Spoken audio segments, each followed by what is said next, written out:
Fiscalía venezolana dice que investigará a Bukele y a otros 2 funcionarios de El Salvador por torturas a venezolanos en el SECOT. Y yo te tengo una investigación menos compleja, Tarek. ¿Por qué no investigas la muerte de Andrés Bravo Pariaguán, que con apenas 24 añitos se acaba de morir en el Rodeo 2? 4 años preso sin juicio. 4 años. Y ya que estás por la labor de investigar, también puedes investigar sobre la salud de Eduardo Labrador. A ustedes ya les cuento todo esto. El encargado de negocios de Estados Unidos sostuvo una reunión con María Corina Machado sobre la transición en Venezuela, sí, sobre la transición. Y yo espero que sea producto de planes para cepillarse al régimen, porque llevamos 25 años de atraso en esa necesidad. También rescatamos fragmentos clave de su entrevista, tanto en Fox News como en el ABC de España. Y Nayib Bukele expuso el peor error que cometió el régimen de Nicolás Maduro en su intento de aferrarse al poder. Y ya les cuento de qué se trata. De esto y más hablamos el día de hoy. Comenzamos. La Fiscalía General de Venezuela abrió una investigación contra el presidente salvadoreño Nayib Bukele y otros 2 altos funcionarios de su gobierno por las presuntas torturas que habrían sufrido los venezolanos detenidos en el SECOT. Al frente de esta tarea estarían 3 fiscales nacionales quienes trabajarán para procesar al mandatario centroamericano, al ministro de Justicia y Seguridad Pública, Héctor Gustavo Villatoro, y también al viceministro y director general de Centros Penales, Osiris Luna Mesa.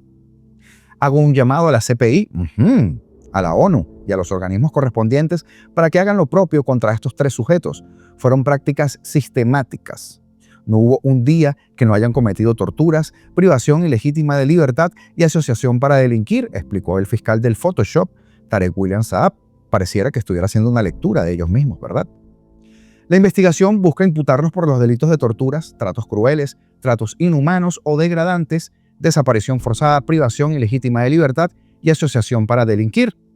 Además, subrayó que el Ministerio Público estará alerta ante cualquier otra acción que se pudiese llevar a cabo producto de esa investigación en curso. De acuerdo con los liberados, las autoridades salvadoreñas les obligaron a permanecer de rodillas en pisos ásperos o frente a luz intensa durante horas. Los custodios los agredían sexualmente. Bukele ordenó cada una de las acciones, como golpes diarios y sistemáticos. Cuando reclamaban, les disparaban con perdigones. Sí, me imagino que los que tenía Diosdado en la mano. Algunos de ellos resultaron afectados de los riñones por las palizas que le daban y en la enfermería les introducían sondas sin anestesia, añadió el que quería la sonda. Posteriormente, presentó videos de los repatriados donde narraron parte de lo descrito por este señor. Saab también presentó un audiovisual de Michael Espinosa, padre de la niña Michaelis Espinosa. En el metraje dijo que los torturaron de una manera brusca e inhumana. Además, otro de los detenidos en el SECOT aseguró que fue víctima de abuso sexual. ¿Pero qué más dijo este infeliz? De el aluvión de denuncias realizadas por nuestros compatriotas. Aparte de lo que he dicho, calculen esto que voy aquí a contar. Casi todos, una gran mayoría, fue abusada sexualmente, agredido sexualmente por los custodios, cuando los llevaban a la celda de castigo, de una manera que solamente depravados y bajo la instrucción de Bukele, no hay duda aquí. Él ordenó cada una de las acciones al margen de los derechos humanos que aquí estoy narrando. Y lo digo con toda responsabilidad. Golpes diarios y sistemáticos. Cuando reclamaban el por qué los golpeaban sin causa, ¿saben cuál era la respuesta? Les disparaban con los perdigonazos. Para que tengan la idea del contexto de cómo fueron las torturas. No lo sé, Tarek. Qué casualidad que haya sido por los custodios a todos y que además haya sido ordenado por Bukele con su firma en todo, ¿no? Con lo complicado que es decirle a esas personas, grábame un video diciendo esto o aquello bajo amenaza de cualquier cosa, ¿verdad? Algo que nunca se ha hecho en Venezuela, ¿cierto? Yo claramente estoy seguro que tus investigaciones, Tarek, serán muy diligentes. Pero ya que te dio por ponerte a investigar, ¿qué tal si en tu próxima rueda de prensa investigas la muerte de Andrés Bravo Pariaguán, de 24 años, quien falleció este domingo 20 de julio, convirtiéndose en una nueva víctima del sistema penal venezolano? ¿Te apetece? ¿Te parece? No sé. Y es que Bravo Pariaguán se encontraba bajo custodia del Estado, detenido arbitrariamente y sin juicio en la cárcel de Rodeo II desde hace 4 años. Su muerte destaca una vez más la crítica situación de los derechos humanos en los centros de secuestro o de detención del país, donde estas detenciones prolongadas sin debido proceso son una preocupación recurrente para las organizaciones de derechos humanos nacionales e internacionales, a esas a las que les estás hablando, Tarek. Las circunstancias exactas de su fallecimiento no han sido detalladas de inmediato, indicó Provea en su cuenta de la red social X, nueva víctima del sistema penal en Venezuela. Andrés Bravo Pariaguán, de 24 años, falleció el domingo 20 de julio. Estaba bajo custodia del Estado, que lo mantenía detenido arbitrariamente y sin juicio en el Rodeo II desde hace 4 años. Alerta. Por su parte, el partido político Voluntad Popular, a través de X también, señaló el caso como la norma dentro del sistema penal venezolano. Según la denuncia de Voluntad Popular, Bravo Pariaguán fue detenido a los 20 años y durante su encierro contrajo tuberculosis y una infección en el sistema nervioso. Fue trasladado a un hospital solo cuando su estado de salud ya era crítico y ya era demasiado tarde, lo de siempre. Voluntad Popular afirmó que en Venezuela se encarcela sin juicio, se castiga sin pruebas y se deja morir con total impunidad. Y es así, lo que pone en riesgo a todos los presos, los más de 1000 presos políticos, especialmente a los políticos. El partido acusa directamente al Estado venezolano de matar cuando encierra sin juicio, de matar cuando niega atención médica y matar cuando convierte la justicia en tortura. La organización política respaldó sus denuncias con datos del Observatorio Venezolano de Prisiones, que ha confirmado 149 fallecidos bajo custodia del Estado en sus cárceles. Entre los casos mencionados se encuentran Jesús Manuel Martínez, de 36 años, fallecido en noviembre de 2024, Jesús Rafael Álvarez y Alexander González Pérez, quienes murieron en la cárcel de Tucuyito en diciembre, y Reinaldo Araujo, un militante opositor de Trujillo con serios problemas de salud, a quien, por supuesto, se le negó la atención médica hasta su deceso en 2025 bajo custodia. Desde Voluntad Popular exigieron justicia para el caso de Andrés Bravo y la libertad para todos los presos políticos que hoy siguen secuestrados por este régimen y los que siguen secuestrando también. La denuncia concluyó con la pregunta: ¿cuántos más tienen que morir para que haya justicia verdadera? Quedo atento a tu investigación sobre estos casos, Tarek, que por lo que sea, tengo el presentimiento de que no te da la gana de investigar, pero digo, por lo que sea. Además, te paso otro dato. Estefany Labrador, hija del profesor universitario zuliano Eduardo Labrador, denunció este lunes la crítica situación de salud que atraviesa su padre, detenido también arbitrariamente desde el 18 de octubre de 2024 y actualmente recluido en el centro penitenciario El Rodeo I en el estado Miranda. ¿Cuál es el estado de Eduardo Labrador? Escuchemos a su hija. Soy Estefany Labrador, hija del profesor universitario de la Universidad del Zulia, Eduardo Labrador, quien fue detenido injustamente el pasado 18 de octubre del año 2024. Se encontraba recluido en la Digecín de Boleitas, Caracas, y el pasado 12 de abril fue trasladado al centro penitenciario del Rodeo I, en donde mis hermanos pudieron verlo por primera vez. Actualmente ha perdido más de 14 kilos y su estado de salud es preocupante y angustiante. Mi papá se encuentra con más de 17 días con fiebre altas y más de 14 días con evacuaciones líquidas. Estoy alertando sobre la situación de salud de mi papá. Tengo miedo de que la salud de mi papá se siga deteriorando rápidamente bajo custodia y pueda pasarle algo como a otros presos políticos. Solicito la liberación inmediata de mi papá, ya que él no ha cometido ningún delito y que se le respete en su derecho a la salud, a la vida y al debido proceso. Este es el drama de más de 1000 familias en este momento. Por decirlo menos, ¿verdad, Tarek? El encargado de negocios de Estados Unidos de la embajada de ese país sostuvo ayer una importante reunión con la líder opositora venezolana María Corina Machado, según informan. El encuentro forma parte de las conversaciones continuas sobre la transición pacífica hacia la democracia en Venezuela, según una publicación de la Embajada de los Estados Unidos en su cuenta de X.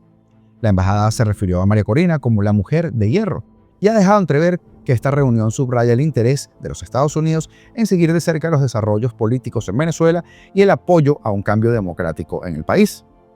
Hoy sostuve otra importante reunión con la mujer de hierro, María Corina Machado, como parte de nuestras conversaciones continuas sobre la transición pacífica hacia la democracia en Venezuela.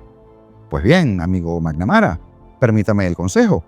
Piense también en otro tipo de transición, porque para mañana es tarde. También quería compartirles el día de hoy un par de fragmentos muy cortos de la última entrevista o de las últimas entrevistas de María Corina Machado. Declaraciones que no debemos pasar por alto de ninguna manera. Así que, si hacemos un ejercicio interno, sin filias ni fobias, escuchemos bien esta primera. Tenía que pasar todo lo que ha venido pasando. Cuando vemos en retrospectiva, teníamos que haber recorrido todo este camino. ¿Que se hubiera podido hacer más rápido? Probablemente sí.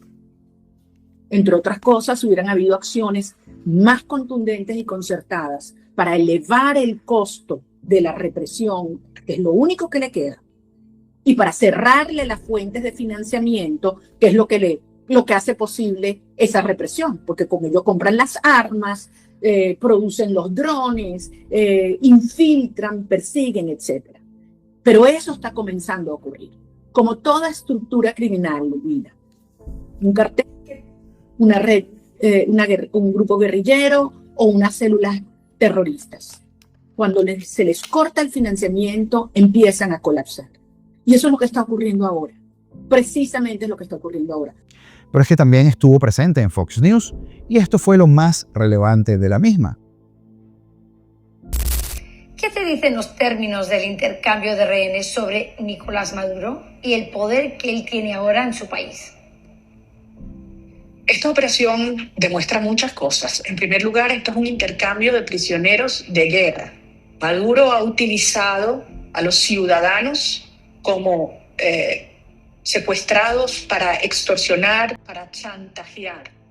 Y lo que pretendía obtener por parte de la administración Trump era beneficios económicos, dinero, reconocimiento y legitimidad. Y no ha obtenido nada de ello, todo lo contrario. Por lo tanto, aquí lo que se ha demostrado es que la posición de fuerza que ha planteado el presidente Trump y el secretario de Estado Marco Rubio sí funciona. No solo no le ha otorgado nada a Maduro, sino que por el contrario lo ha obligado a ceder, liberando a algunos de los casi 1,000 presos políticos. Ahora bien, mientras ocurrían esas liberaciones, debo decirte que se han producido más de 20 desapariciones forzadas, más de 20 ciudadanos inocentes que son llevados a la cárcel. Sueltan a unos y se llevan a otros. Increíble. Y es interesante, María. O sea, él quería dinero y quería ser considered legitimate en el estadio global y se quedó con solo unos miembros de Tren de Agua. Es bastante interesante. Ahora, ¿qué sigue para ti y tu movimiento? Bueno, yo creo que ha sido muy importante porque ahora los Estados Unidos no tiene ciudadanos que pueden ser usados para extorsionar, para presionar, como hace Maduro con ciudadanos de diversas nacionalidades. Aquí hay que entender que Maduro es el jefe de una estructura criminal, del cartel de los soles, por el cual se tramita casi el 70% de las drogas que se producen en Colombia a través de Venezuela, y del Tren de Aragua, que es una estructura que ha desestabilizado toda la región.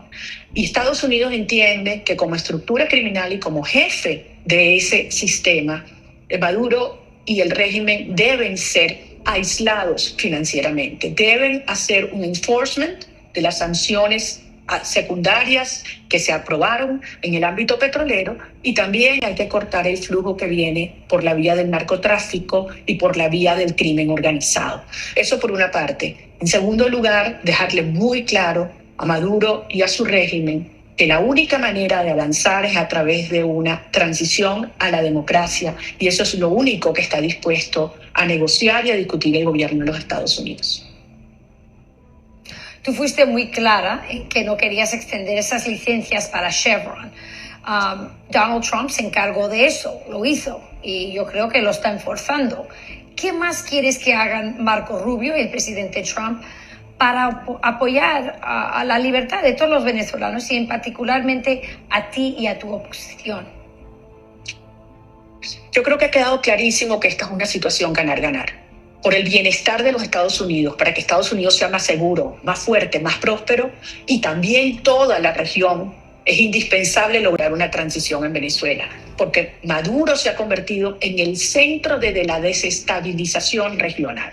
Entonces hay que crear las condiciones para que entiendan que no tienen otra opción que aceptar los términos de una salida idealmente negociada. Uno, hay que cortar los flujos de dinero que hoy sostiene la represión del régimen, Rachel. Como te decía, que viene de la droga, del black market de petróleo. ¿Cuáles son esos flujos, María?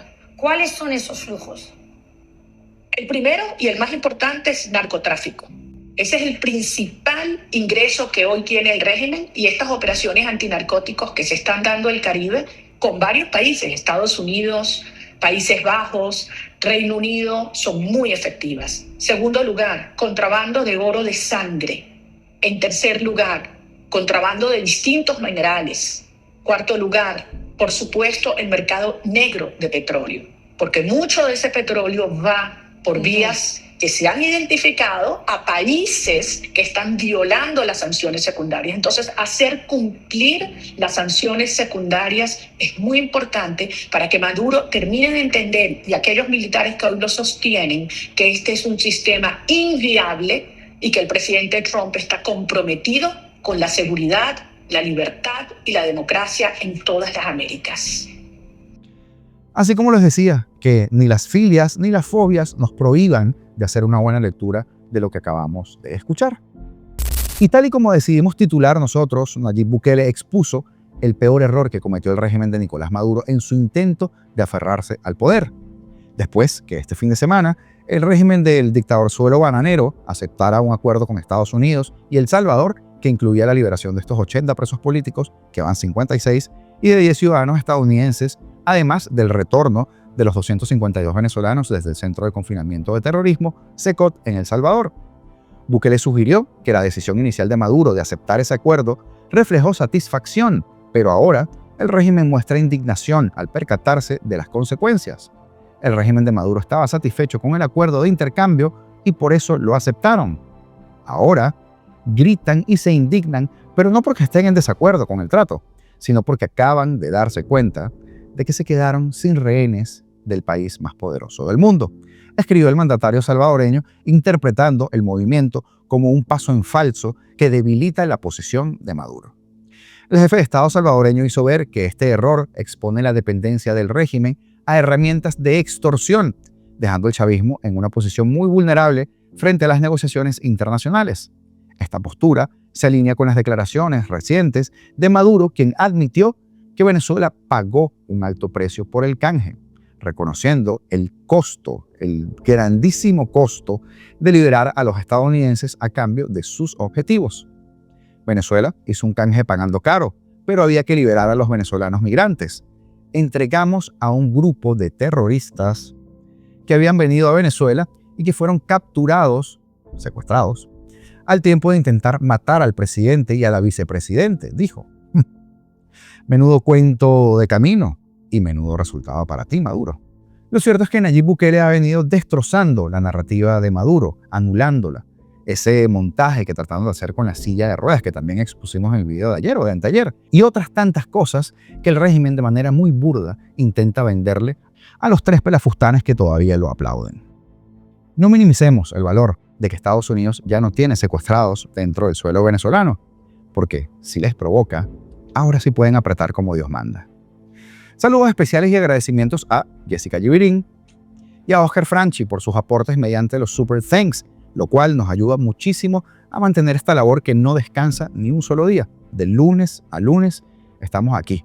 Así que bendiciones para ellos y para todos ustedes, que día a día también están acá para informarse, pero también para hacer esta linda comunidad. Suscribirte, comentar y darle like a los videos y compartirlos también es una forma de apoyarnos, y esa es gratis. Una excelente manera de ayudarnos, y es muy sencillo porque los botones los encuentras acá abajo.